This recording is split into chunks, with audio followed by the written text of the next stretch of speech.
OA? Hoy, Katie. Ganyan mukha mo. Ano namang problema mo sa akin, Raz? Walang ganda. Bakit parang labag pa sa kalooban? Bilib mo mag-makeup, no? May problema ka ba? Wala. Bagay sa'yo yung mga nilalagay mo. Please. Ang random niya talaga minsan. Parang ewan ang... Ano ba? Parang ang ewan na nag-aabang dyan ng biktima mo. Wow. Ako kaya biktima mo? Ha? Ikaw? Ninakaw mo yung atensyon ko. Dapat sa'yo tinutupi sa walo. Visit. Kasalanan ko. Hindi pa rin talaga ako sanay na gusto niya. Parang hindi naman ako yung tipo niya. Ang ewan. Oh, ano yan? Eh kung kunin mo kaya tapos tignan mo. Nangangalay na ako. Oh, anong okasyon? Happy crush day. Bakit ang bigat nito? Ano ba to? Make-up? Ang dami nito. Ay, Bayan, nakita ko sinapaubos na yung mga ginagamit mong school supplies. Basta make-up. Kaya ayan, para sa'yo. Welcome. Pero may stocks pa naman ako sa ba. Sungit ang taray, pero... Ay nako, Raz. Hey, Katie, mag-usap nga tayo. Sandali! Sorry, bakit? Sorry, nagbibihis ka pala. I mean, hindi ako nagbibihis. Pwede na ba akong tumingin? Visit kasi na PE yun eh. Ba't kasi ako masyado nagpawis? Hindi ako naka-makeup. Sabi hindi ako naka-makeup, yung kulit mo naman eh. Ganun pa rin? Ha? Maganda ka pa rin. Sinasabi mo lang yan kasi kaharap mo ako. Kailangan bang plastic ako sa taong gusto ko?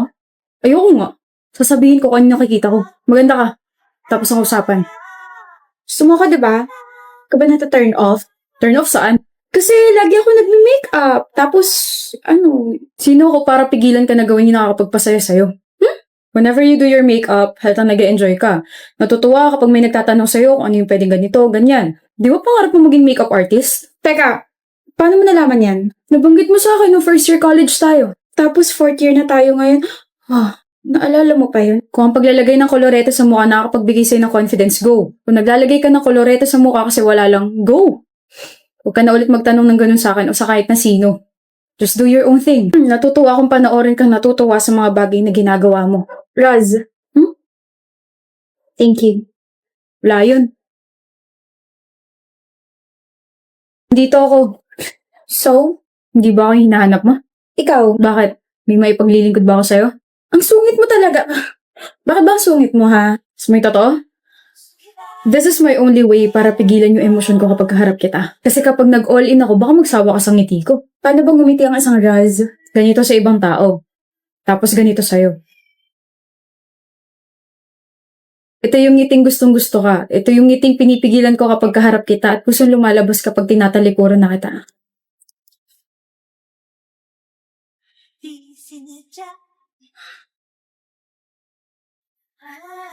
Simula ngayon, ngitian mo na ako palagi Yung ganyang ngiti, nakaka-fall Talaga? Ang gwapo. Gusto mo kumain ng siomay mamaya?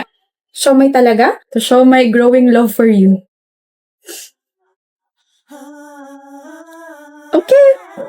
Okay. Tapos na ka mag-ayos, baby. Let's go. Ano, baby, Annalise? Ha? Hindi ako pinangalan ng room ng mga magulang ko para tawagin mo lang ang baby, Ayaw mo ba? Sa pa nga! Ha? Isa pang tawag na baby. Napapaganito ako Akala ko naman kung ano.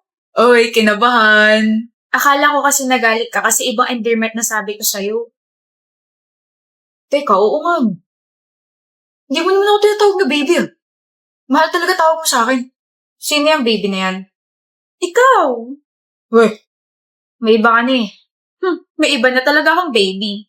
Hindi ako nakikipagbiroan Tandaan mo, mag-asawa na tayo. Wala tayong pera pang annulment. May iba na nga kasi akong baby. Analis naman Buntis ako Buntis ako kaya may iba na akong baby. Nandito na yung bagong baby. Baby natin. Oh my kulay. Surprise? Uy! Diyos me, yung akala ko mahihimatay ka na. Seryoso, wala kang iba? Wala nga. So may baby na tayo? Oo nga. Bro! Hala ka, natuluyan na nga mahimatay. Oh? Jowa na pala ni Darcy si Bora? Sino, Ray? Si Darcy, yung classmate natin. Jowa na si Bora. Kailan pa? Bumali ko. Kaka-hard lunch lang ni Bora kay Darcy sa IG. Ito. Asan na yun? Asan? Iniwan ako? Totoo ba, Darcy? Yung ano, na-girlfriend mo na si Bora? Oo, 4 months ago pa. Bakit di mo sa akin sinabi? Kailangan ba? Classmate mo ako eh. I mean, hindi naman tayo close, pero syempre kailangan ko pa rin malaman, di ba? Ikaw na nagsabi na hindi tayo close, so I don't see any point of sharing my private life with you. Nako, kung tinuloy ko lang yung panliligo kay Bora, baka ako na yung tinatanong mo ngayon. Hindi rin. Di naman kasi ako interesado sa buhay ng iba eh. Well, magiging interesado ka kapag sinabi kong yung girlfriend mo si Bora, gustong gusto ko dati. Alam ko. Alam mo? Alam mo rin ba na palagi niya akong pinupuntahan sa classroom dati para lang tanawin ako? Palagi niya akong hinihintay sa gate para sabay kami pumasok. Alam mo rin ba na palagi niya akong binibigyan ng mga kung ano-ano? Papansin sa akin yan dati. Talaga? Sure mo lang? Ano gagawin? Wala lang. Gusto mo medal for being her crush before? Marami ako sa bahay. Sinishare ko lang. Pas walang may pake, walang nagtatanong. Yabang mo ah. Malay mo, kaya ka lang niya sinagot kasi nakikita niya ako sa'yo. Kung ganun man ang nangyari, kakaawa ka naman. Gusto niya ako kaya niya ako sinagot. Sus, palusot lang yan. Alam mo ba na kaya ako tinigil yung panliligo kay Bora kasi na-realize ko na hindi ko pala siya type. Na sobrang arte niya kaya. O tapos? Wala. Gusto ko lang din i-share at pagmayabang sa'yo na first love ako ng girlfriend mo. Swerte ko, diba? Who said you're my first love? Bora. My gosh, kaya pala everyone's asking me if I super like you kasi ganyan yung pinagkakalat mo like, ew? Ano? Hindi mo siya first love, B? No. First ka siguro, oo. Pero, totoo naman, diba? Sabi mo gusto mo ko. Umamit ka pa nga sa akin dati. Yes. Tama yun. I used to like you, but I didn't love you, Reg. Hindi rin totoo na I always go to your room para tanawin ka, hindi kita hinihintay sa gate, and hindi kita binibigyan ng mga kung ano-ano. Hindi ko sasayangin yung pera ko dahil lang gusto kita dati. Hala, hindi totoo yun? Big no, B. I only confessed to you, but you were so mayabang kaya. Tapos not true rin kaya na tinigil mo yung panliligaw mo, na hindi nga kita binigyan ng chance para ligawan ako eh. Also, super turned off ako sa'yo when you tried to steal a kiss from me. Like, Germ, stay away! Ugh, love it so much, she. Ganyan pala epekto ng rejection sa'yo. Nare-reject ng heart mo, yung brain mo. Okay, reminder, they have to be balanced, okay? I'm glad na may character development ako. I'm glad na I upgraded my standards. And I'm glad na nagsettle ako sa isang taong nire-respeto ko. Slade! Stop spreading lies about us and about my feelings. Stop pestering my boyfriend and stop being so bitter. Move on din pag may time or di kaya gayahin mo yung nasa sweatshirt mo. Self-love. Let's go, Darcy. Let's go! Yan, kung kailan may iba na, tsaka ka maghahabol. Tsaka ka ngayon magiging bitter. Sabi ko naman kasi sa'yo, huwag mo i-take advantage yung feelings ni Bora sa'yo kasi may kapalit yun. Doon ka na nga. Go, Team Dara! Hi. Why are you sad? Why are you crying again, Carlota? Kasi ganyan mo binabanggit yung pangalan ko. Carlota nga sabi, hindi Carlota. It's cute kaya. Just like you. Pablo. Cute naman ako, diba? Yes, and you're pretty too. You should know that. It's you kaya. What's the problem ba? Si Vicente ba? Paano mo nalaman? Siya lang kaya nakikita mo every single day. You always talk about him like blah, blah, blah. Hindi na pwede. Why? May girlfriend siya. I mean, may girlfriend pala siya. Tanga, diba? Hindi na ako pwede masaktan kasi wala namang kami. Pwede ka naman masaktan eh. You're human and you have feelings too. Allow yourself to be in pain and then move on. Ang soft-spoken mo, no? Really? Sarap pakinggan ng boses mo tapos soft-hearted mo pa. Don't, Carlota. Huh? Don't compliment me. Don't say things like that. Just don't. Bakit? Totoo naman eh. Kasi you're giving me hope that you can like me, so don't. Okay? Please excuse me.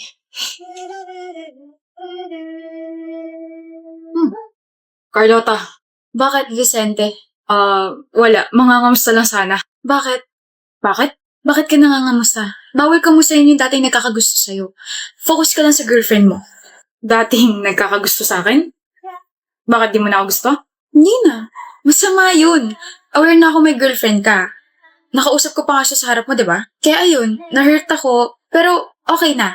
Naka-move on na ako. Hindi na kita gusto. May bago na? Carlota! It's already lunchtime. We have to eat na. I heard mahaba pila sa Candle.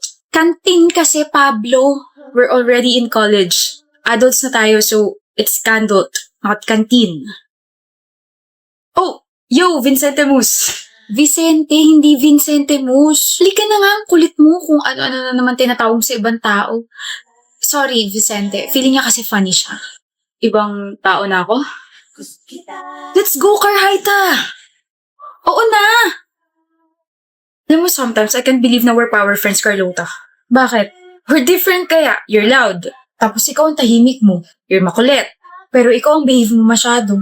You like spicy noodles. Samantalang ikaw nasusuka ka sa mga maaanghang. You hate mornings tapos gising ka lagi sa gabi.